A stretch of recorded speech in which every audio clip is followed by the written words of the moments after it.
Quinta-feira, 20 de abril de 2017, estamos aqui no fórum, na sala da OAB, com a advogada Adriana Alves, que vai nos falar sobre pensão alimentícia. São muitas dúvidas que a população tem a respeito da pensão alimentícia. Então, nós vamos começar, doutora Adriana, falando, melhor para as pessoas entenderem a pensão alimentícia. Quem é que tem direito e como é que funciona?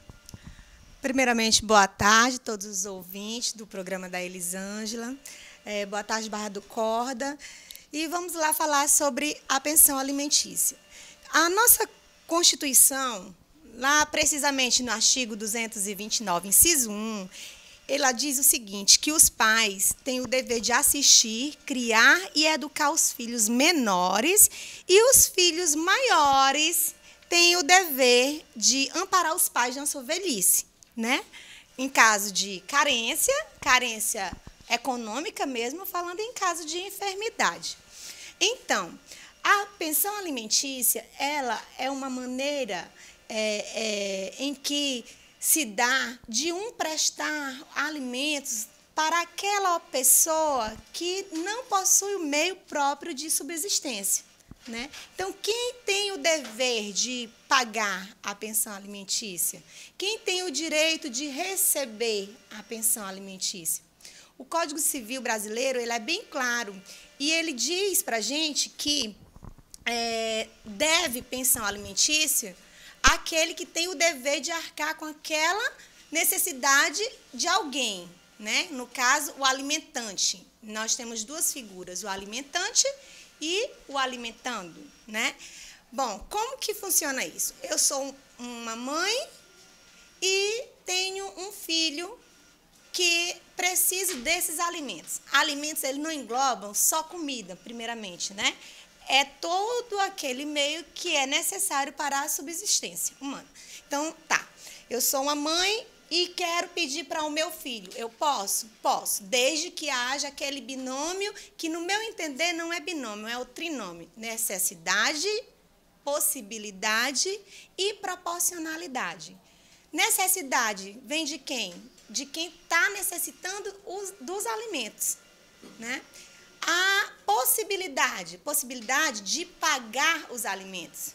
E a proporcionalidade vem de onde? Vem da quanta, né? Do quanto, da monta, no valor em dinheiro, porque não adianta eu ser o necessitado da pensão alimentícia, ter um custo mensal, digamos, de R$ 1.500, e a parte que deve os alimentos só poder pagar R$ 500, por exemplo. Então, essa aí é a parte onde que entra a proporcionalidade. Então, é a possibilidade, primeiramente, a necessidade, a possibilidade de pagar e a proporcionalidade desse valor a ser pago. Doutora, até quando a pensão alimentícia é devida? Bom, a pensão alimentícia, ela é devida até quando existir a necessidade. Ah, mas meu filho já completou 18 anos, cessa por aí o dever de prestar alimentos? Não necessariamente.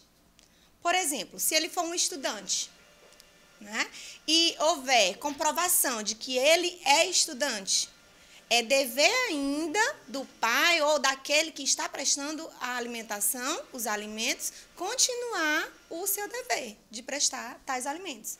Quando ele se emancipa pelo casamento, aí cessou o dever de pagar, né? Quando ele completa os 24 anos, também a jurisprudência tem entendido que também se cessa. E como é definido o valor da pensão alimentícia? Porque tem muitas pessoas que dizem o seguinte, não, tem que ser meio salário mínimo, um salário, e a gente sabe, né, que é necessário que o advogado esclareça o valor. Tem pessoas que ganham, por exemplo, R$ 333 de pensão, outros ganham menos, outros ganham bem mais. Isso realmente é um fato que deve ser levado em consideração. Bom, o juiz, quando ele vai fixar os alimentos, ele vai ver o caso nas suas especificidades. Cada caso é um caso. Por exemplo, se eu sou a devedora dos alimentos, eu tenho um salário mensal comprovado de R$ 2.000 e tenho uma estrutura física e patrimonial estável. Então, aí a gente já está vendo a minha possibilidade de pagar um valor maior do que R$ 150, como a gente costuma ver por aqui, né, Elisângela? Mas se a necessidade de quem eu devo alimentos seja só de R$ 400, então o juiz vai analisar qual é realmente essa necessidade. Pode ser 10%, 20%, 30%, vai depender daquilo que eu falei anteriormente, da proporcionalidade e da necessidade de quem está pedindo e da possibilidade de pagar de quem é o devedor. E como é que a pessoa que deve a pensão ela pode fazer o pagamento? Bom, se for tratado administrativamente, que hoje o novo Código de Processo Civil nos permite fazer, na presença de um advogado, inclusive, um acordo de pensão alimentícia no próprio escritório de advocacia, vocês, as partes lá, vão combinarem se quer que o valor seja depositado na conta diretamente do responsável legal pela criança, ou pela mãe, pelo pai, né, da pessoa que está recebendo os alimentos, ou da maneira mais conveniente possível. Digamos, pai e mãe separaram, têm um filho e vamos dividir as despesas do filho.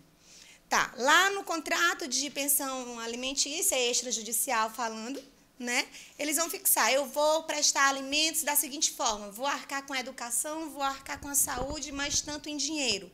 É uma forma. Ou então, faz-se uma planilha, vê o custo mensal, divide-se por 2, ou então vê em comum acordo quanto que um pode pagar e é feito o depósito na conta do responsável legal. E se for em juízo, na audiência de conciliação também isso vai ser avaliado. E caso contrário, o juiz vai determinar que seja feito depósito na conta do responsável legal da pessoa que necessita dos alimentos. E agora, né, sempre as pessoas elas ficam pensando com relação ao que acontece com a pessoa que não paga a pensão alimentícia. Nós sabemos que o Brasil é signatário aí de vários acordos internacionais, de tratados, e protegem a questão, inclusive, do devedor, né, proibindo aí as prisões de modalidade civil, restando apenas a pensão alimentícia, né? Então, o que acontece com quem não paga? Olha, eu acho essa parte bastante interessante por conta, inclusive, do abandono material, que é crime, não é? E o nosso novo Código de Processo Civil, ele também vê agora que o atraso de apenas uma prestação alimentar já cabe prisão, tá? Então, é uma maneira que o judiciário vê em fazer com que se cumpra o dever, porque anteriormente, ele tinha que estar devendo 3 meses para se poder pedir a execução.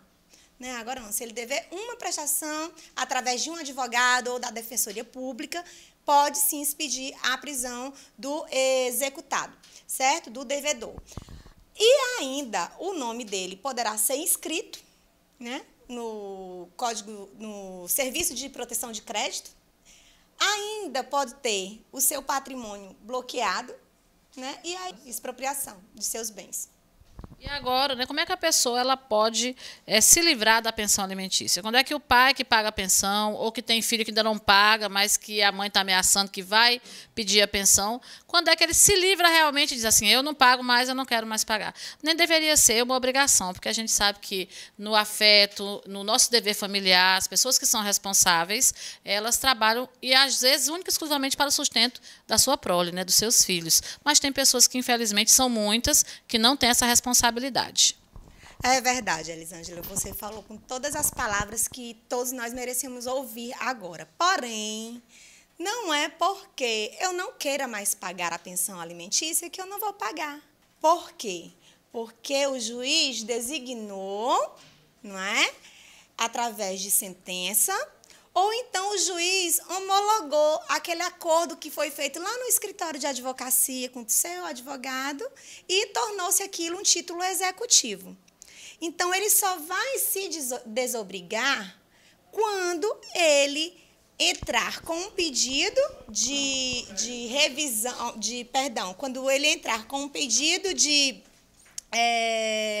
exoneração de pensão alimentícia, porque ela não será automática. Não é porque ele completou 18 anos, não é porque completou 24 anos, não é porque terminou o curso superior que o pai ou a mãe, ou seja lá quem for, o avô, o tio, aquela pessoa que deve os alimentos, ele está livre e ele não vai mais pagar. Tem que haver todo esse procedimento através, mais uma vez, de um advogado, de sua inteira responsabilidade e confiança, né? Ou então, através da Defensoria Pública. Mais alguma coisa a acrescentar, doutora? Sim. Amar é algo bem próximo a alimentos, no meu entender. Como é que você pode amar e não prestar alimentos?